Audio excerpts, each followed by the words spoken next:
What it do, fam? It's your boy Rebuke. And shout out to all my new subscribers and all my new listeners, man. Thank you very much once again. It wouldn't be possible without you. We're on our way to 1 million subscribers, so let's keep up the good work and let's keep on pumping this truth. And with that being said, this story right here is courtesy of the New York Post. Store owner accused of chasing, gunning down 14-year-old boy he mistook for a shoplifter. And so here go the guy that killed this kid that didn't even steal anything from him. But let's get into the details and let's see what they're reporting.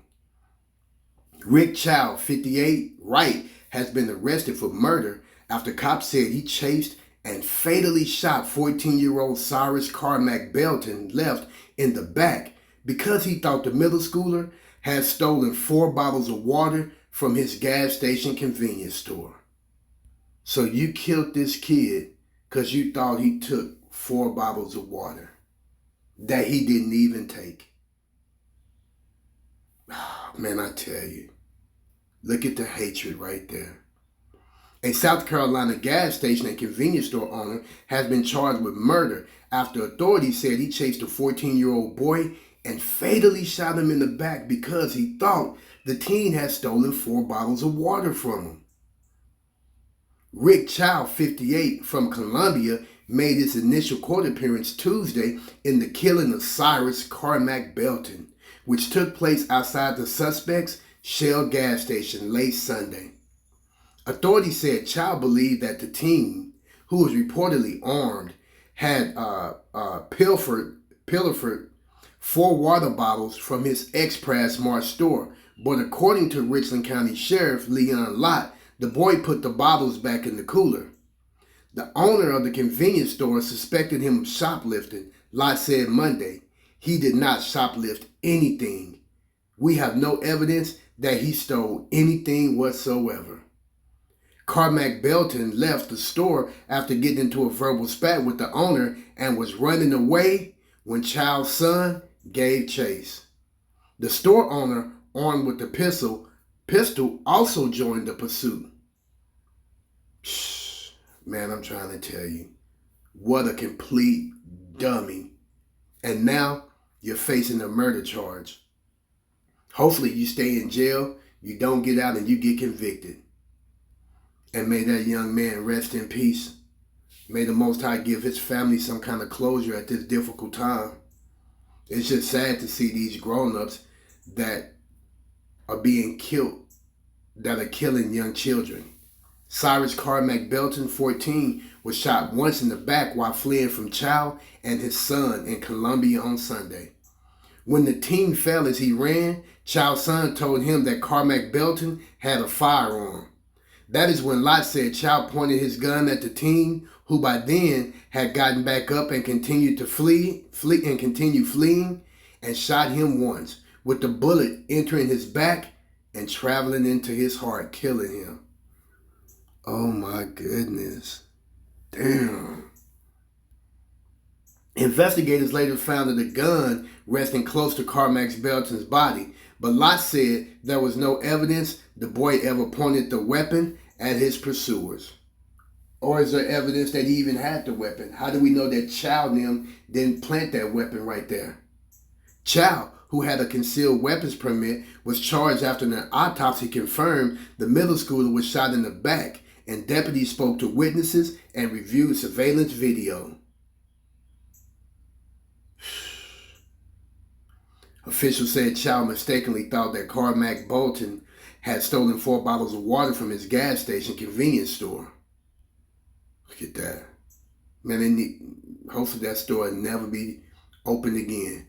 Self-defense law in South Carolina requires that the shooter doesn't instigate the incident, believe he is in imminent danger, and has no way to avoid that danger. Well, we know he could have avoided that. He could have avoided that by staying in the store and calling authorities if he thought someone had stolen 4 bottles of water, which at the most couldn't be no more than $2 a bottle. That's $8. Let's say they was $3 a bottle. That's $12 that you go hunt somebody down and kill them over. when we know most bottles of water cost 99 cents, $4 for all four. You don't shoot somebody in the back. That is not a threat to you, the sheriff said, calling the killing senseless. And that sheriff is correct. The sheriff sought to dispel rumors circulating on social media that Carmack Belton was killed while lying or kneeling on the ground, or that he had his hands up. Lott said none of those claims were true. Richland County Coroner Nadia Rutherford also tried to set the record straight about the circumstances of the shooting. We've seen lots of things on social media today, even starting last night, with people saying that he, the victim, was kneeling down, that they were standing over him. That is not true, said Rutherford. The shooting seems to be consistent with someone running away from the assailants. Rutherford said there was no sign that Carmack Belton was involved in the physical fight with Chow before he took off running from the store. She added that there was no injuries to his body other than abrasion from falling and the gunshot wound, which she said caused significant damage to his heart. Both the sheriff and coroner appealed to the community to remain calm. Speaking at the gas station Monday, Rutherford told a crowd of protesters yelling for justice to listen to the facts. I was at the autopsy. I looked at his body inside and outside. He had one shot to the back, which is why Mr. Chow is being charged with murder, the coroner said. Deputies have been called to Chow's store numerous times in the last several years for shoplifting incidents, which sometimes involve shoving or scuffling. But Lott said his officers determined in those previous cases that Chow was defending himself and he was never charged. Sunday's shooting, which was triggered by a false allegation of shoplifting, was not justified, the sheriff said. Even if Carmack Belton had shoplifted 4 bottles of water, which he had taken out of the cooler and then put back, even if he had done that, that's not something you should shoot anybody over, much less a 14-year-old, Lott said. After Monday's protest, Chow's store was broken into, ransacked, and vandalized with graffiti reading Cyrus and 14. A sign taped to the door read, "Water of Life," which means more. When deputies responded, a large group of people was inside stealing merchandise, the sheriff said, adding he planned to charge those involved. What does stealing a case of beer have to do with a 14-year-old being shot, Lott said. Chow was being held in the Richland County Jail. He is due back in court on June 23rd. Well, man, we hope Chow don't get no bond. And we hope Chow get life in prison for what? For killing a 14-year-old boy, a teenager, a kid. Drop your comments down below. Don't forget to like, subscribe, and share. Don't forget to click on that notification bell. And I'll catch y'all on the next episode. Shallow to the one.